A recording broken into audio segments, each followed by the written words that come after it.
Once upon a time, plastic was fantastic. By a miracle of modern science, A brand new world. You won't believe this.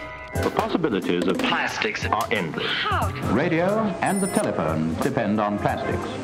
Handbags, shopping bags. Shiny plastic shoes, nylons are plastic too. Say, this isn't like the stuff my wife uses. It's clear. Wherever you look, there is another use for plastic. But something was wrong with this fairy tale. modern plastics remain in their original state almost indefinitely. Ever and ever and ever. There was no happily ever after. Buy it, use it, throw the rest away. There was only ever after.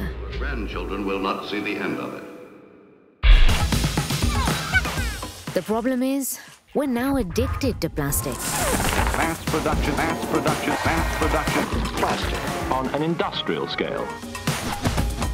We've now produced enough of the stuff to wrap the world thousands of times over. They look good. So it's time to write a new story. Try something new. We must eliminate unnecessary plastics and redesign products to reuse, repair, and repurpose. We must break the habit today if we want a future free of plastic pollution. Now, wouldn't that be fantastic?